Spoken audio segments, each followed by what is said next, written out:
David Hayaki, bem-vindo ao canal Sabedoria da Torá. Você está na série As 7 Leis de Noé. Agora vamos dar continuação à parte 2 dessa série e falaremos nesse vídeo sobre relação proibida.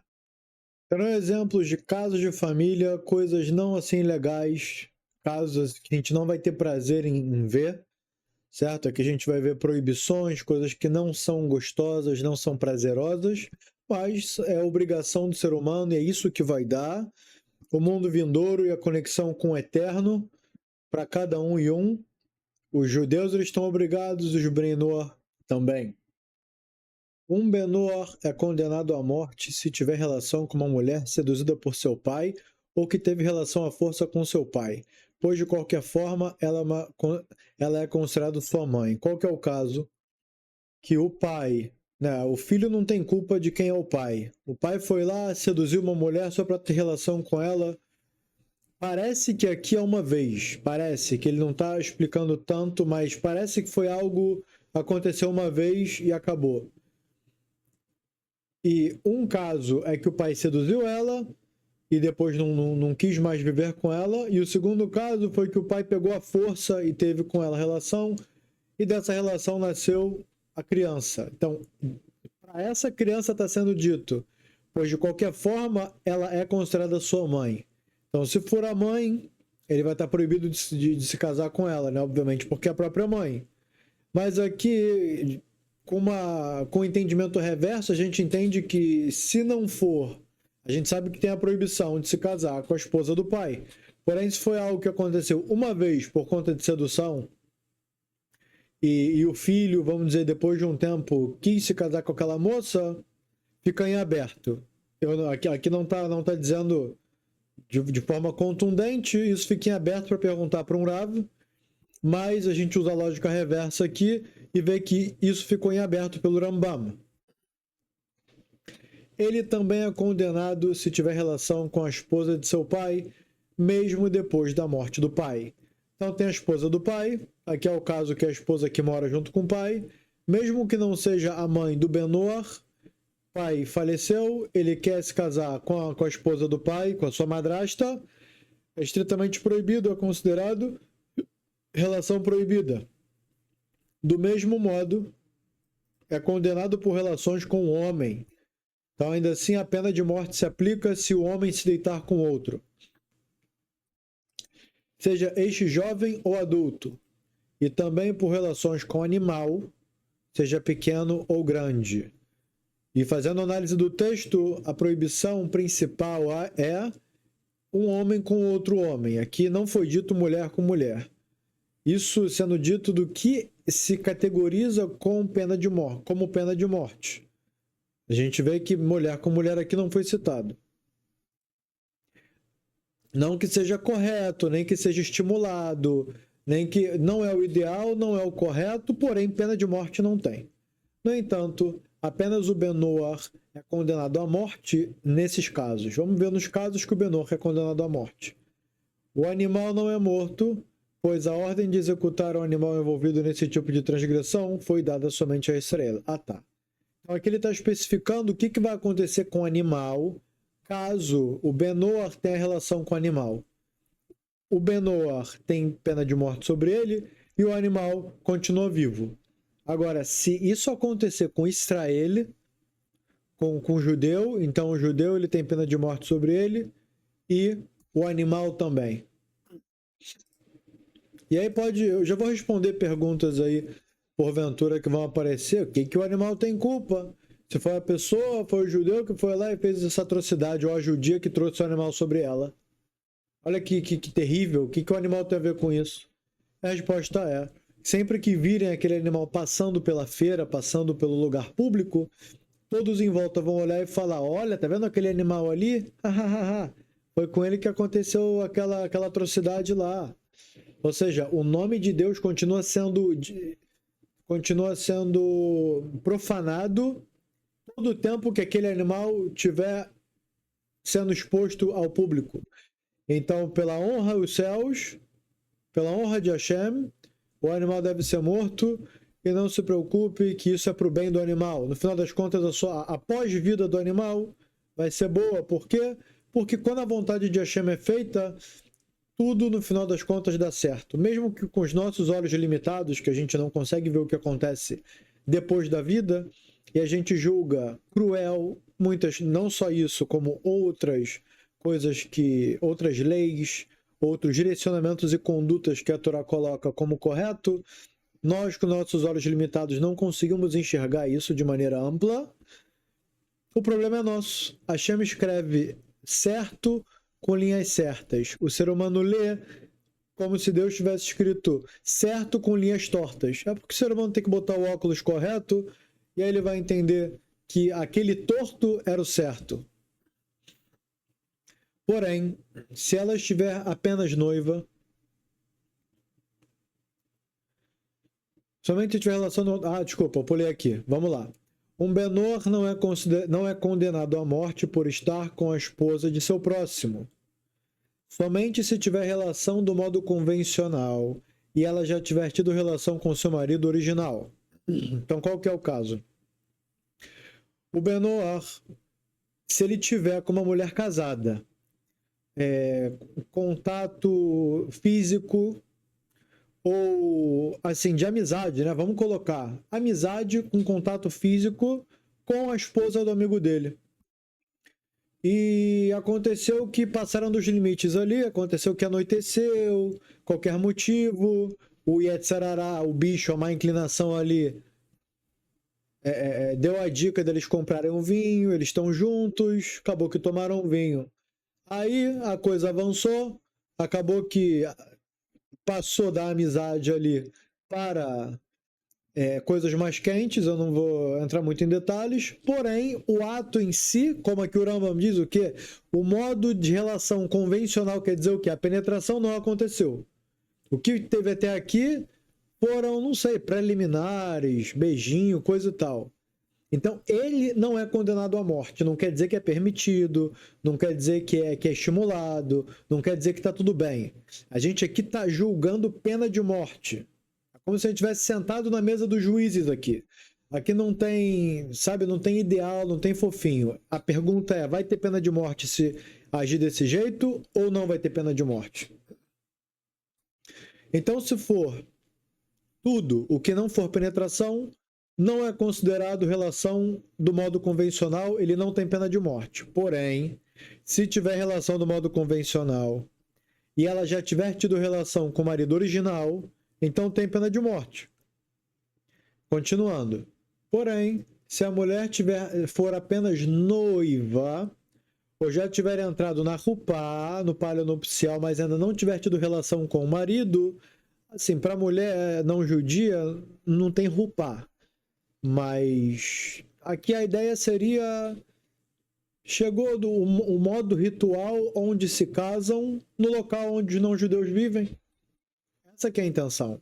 Vamos dizer, teve a cerimônia de casamento, foram no cartório, os dois assinaram que estão casados, tudo legalmente ali, só que não teve relação sexual. Então eles ainda não são considerados casados. Vamos ler de novo. Porém, se ela estiver apenas noiva, meoraçá, ou já tiver entrado na rupá, mas ainda não tiver tido relação com o marido, ele não é condenado, pois está escrito no livro de Bereshit 23, porque ela é mulher casada. Betulat Baal. No português não ficou específico, em hebraico quer dizer porque ela ainda é virgem de um homem. Ela é virgem de uma relação.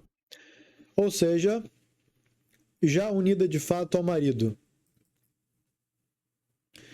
Que ela só vai ter a união com o marido quando de fato tiver penetração. Fora isso, não é considerado que ela de fato se casou.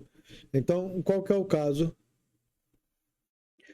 Se foram para o palio nupcial e assinaram tudo que eles estão juntos, e não tiveram relação, e depois aconteceu que o marido foi para outro lugar, e chegou um amigo do marido, Benor, que aconteceu a situação citada anteriormente sem a penetração, questão do vinho, aproximação e etc., então ele não é condenado à morte.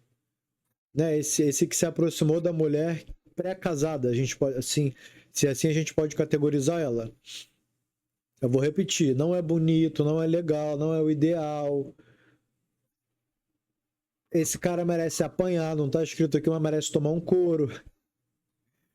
Mas pena de morte ele não tem sobre ele, só depois que ela já tiver tido relação com o marido dela. Tudo isso se aplica no caso de um Ben-Noar que se deita com uma filha de Noar, com uma Bat-Noar. Um Ben-Noar com uma Bat-Noar. Agora, mas se um Acom, se um não-judeu, se deitar com uma mulher de Israel, uma judia, seja de forma natural ou não, a forma natural que o Rambam quer dizer é pelo modo que ela tem prazer. O modo não natural é pelo outro modo onde ela não tem prazer. Ele é condenado à pena de morte. O não-judeu que tiver relação com uma judia, com penetração, pena de morte sobre ele. E eu quero colocar um parênteses aqui. Na nossa geração, como eu já dei como introdução na primeira parte, não existe pena de morte na nossa geração. Então, cadê a justiça? Pô, calma aí. Estão passando em cima da Torá. Estão descumprindo o que Deus colocou. E nada está acontecendo? Não tem pena de morte? Cadê Deus? Cadê a justiça no mundo? E como o tribunal rabínico, o Sanedrin, ele não atua hoje em dia. A gente não tem um templo construído. Não tem força o tribunal rabínico, não tem força para fazer coisas mais simples, que dirá matar, e mesmo assim não seria justo, porque o mundo onde a pena de morte é aplicada, ela só é um mundo com a presença divina revelada, com entendimento sobre a gravidade dos fatos revelado, o entendimento sobre a verdade revelado, e está muito longe do que a gente vive hoje em dia. Lembrando que é considerado um tribunal cruel se tiver mais de uma morte a cada 70 anos. Logo a gente entende que os sábios, dentro de cada situação, eles queriam cada vez mais evitar que aquilo acontecesse. Então, por que da pena de morte? Para mostrar quão grave é aos olhos de Hashem aquela pena de morte. Inclusive, existe uma lei chamada Nir Anidahat, que é uma cidade aqui em Israel, onde os judeus nessa cidade que moram, eles inteiros, toda a cidade são idólatras, eles usaram todo o local para colocar ídolos, estátuas, árvores de idolatria, tudo ligado à idolatria. É avisado a eles e eles não param com essa idolatria, com esse modo de conduta, então fecham a cidade e dão pena de morte sobre ela e matam todos os judeus que estão nessa cidade. Isso nunca foi aplicado. Nunca foi aplicado. Ou seja, por conta de toda a conduta dos juízes, dos advogados, de todos que estão liderando ali o povo de Israel, eles estão querendo que não aconteça o pior, então eles se esforçam para que não aconteça, só que fica claro, a rigorosidade por conta da pena. A gente entende o tamanho do problema por conta da pena dele, da culpa dele. E também tem uma outra pena, que é o filho Sorero Moreira, que é o filho que ele é revoltado e beberrão.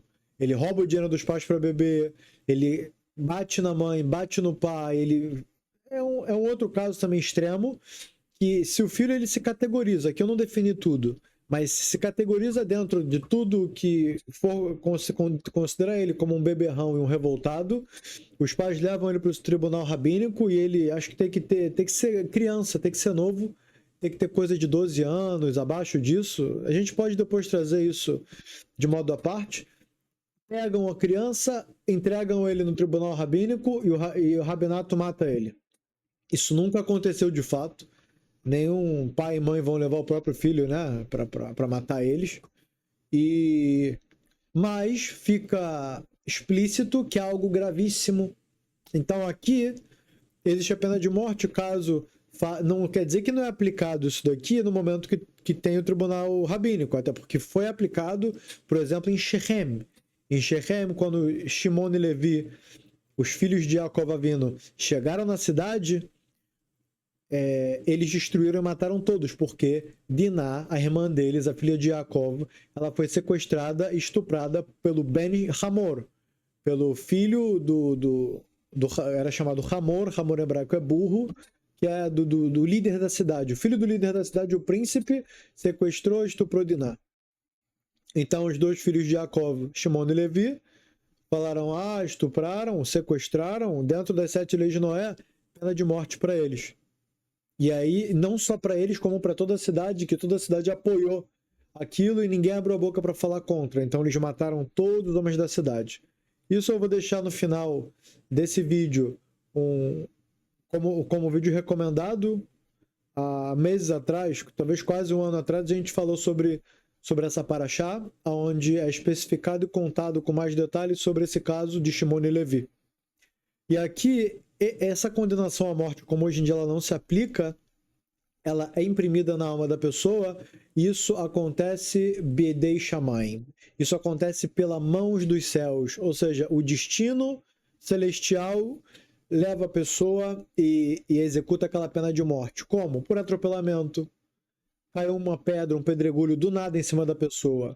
Caiu um poste aleatoriamente, justo caiu na cabeça dele uma árvore, etc. Eu não vou detalhar muito, mas a morte vai encontrar essa pessoa quando ela não volta em chuva, ela comete o erro e não recebe sobre si voltar ao caminho correto. E por mais que não tenha essa morte pelo tribunal terrestre, ela acontece pelo tribunal celestial. Continuando. Se ela for uma Nara Meoraçá, uma jovem noiva, mas ainda não casada plenamente, ele é apedrejado como nos julgamentos de Israel. Ou seja, se um não-judeu pegar uma judia que ela noivou, mas ainda não foi morar, ainda não teve relação com o marido judeu dela, e ele foi lá e estuprou ela, então ele vai ser apedrejado como no julgamento de Israel. Se um Israel também pegar ela, se um judeu sequestrar, tiver relação com ela, ele vai ser apedrejado. Se o não-judeu tiver relação, ele também vai ser apedrejado. E se ele tiver relação com ela depois que entrou na Rupá, mas antes de ter relação com o marido, a pena é estrangulamento. Ou seja, ele morre de qualquer jeito, a diferença é como? Como o julgamento em Israel.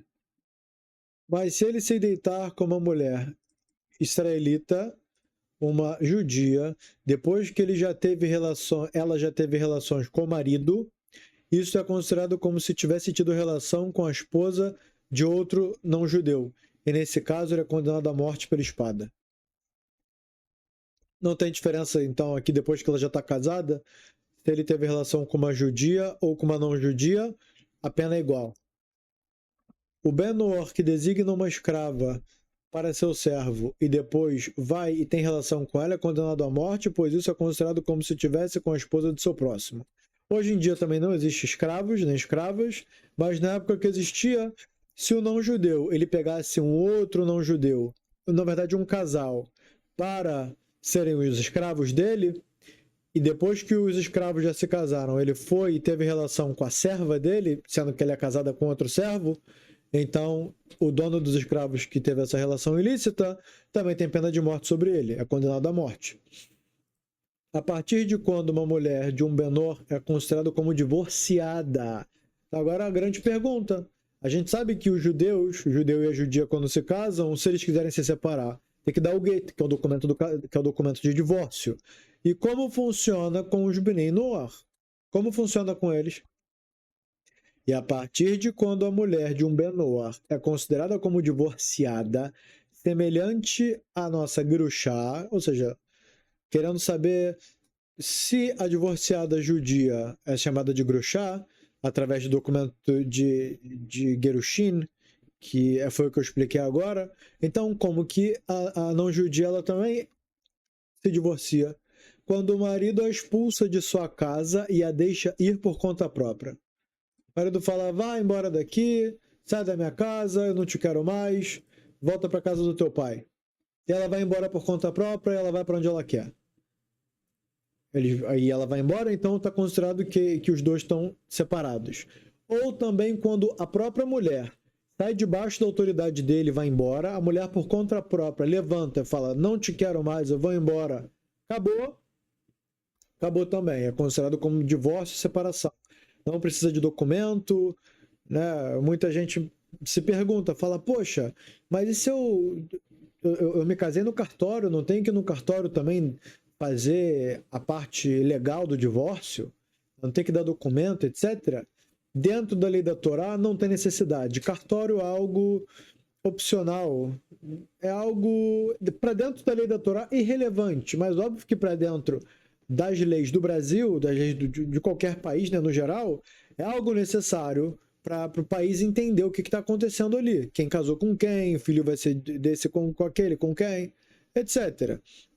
Mas de acordo com a lei da Torá, se juntou, teve relação, são casados. Cada um foi para o seu canto, ele expulsou ela ou ela foi embora, estão separados. Não precisa de documento nem para juntar, nem de documento para separar. Pois entre os Bnei Noach não existe o conceito de divórcio por escrito. Get, não tem documento de divórcio, não tem necessidade. É só o ato de pegar as coisas e ir embora e sair fora, já está divorciado. E essa separação não depende apenas da vontade do marido.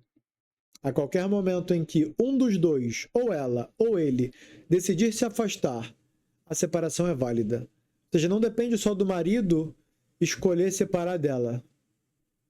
Se a mulher também quiser por conta própria sair fora e se afastar, vai ser considerado que se separaram e eles vão poder se casar com outros, né? Ela com outro cara e ele com outra mulher. Um Benoar é culpado no caso de Gezel. Bom, eu vou deixar isso para depois. Aqui ele já vai começar sobre roubo e até aqui a gente já falou e até agora a gente explicou bastante sobre a parte da relação sexual proibida e eu também não quero colocar muita informação num vídeo só. Então vamos ficando por aqui. Peço aos senhores que cliquem aqui embaixo e sejam membro, assinem para ajudar que possamos cada vez mais produzir conteúdo para os senhores de todos os tipos. Eu gostaria muito de produzir conteúdo sobre Hinur Eladim, sobre a educação dos filhos, fazer uma série bem completa sobre a educação dos filhos. Fazer uma série bem completa também sobre relação matrimonial, Shalom Bait, para a mulher entender o homem entender a mulher e vocês todos podermos ter uma vida matrimonial boa, sadia, qual que é o ideal dentro do projeto que Deus fez do homem e da mulher e que possamos adquirir esse conhecimento e usar ao nosso favor no nosso dia a dia, na nossa vida, para os nossos filhos crescerem saudáveis com relação ao estudo da educação dos filhos e também com relação à educação matrimonial, porque, querendo ou não, uma casa sadia, os filhos crescem com a cabeça boa. Uma casa confusa, uma casa com discussão e briga, os filhos crescem, coitados, bem conturbados e bem perturbados da cabeça. Então nós queremos também fazer uma série sobre esses temas e nós só podemos fazer cada vez mais vídeos se tivermos tempo disponível. Então eu peço aos senhores, cliquem aqui embaixo, sejam membros, se tornem membros para nos permitir cada vez mais produzir conteúdo para vocês. Espero conseguir alcançar horas de conteúdo produzido diariamente. Eu vou deixar recomendação de vídeos aqui para os senhores. Tudo de bom e nos vemos no próximo estudo.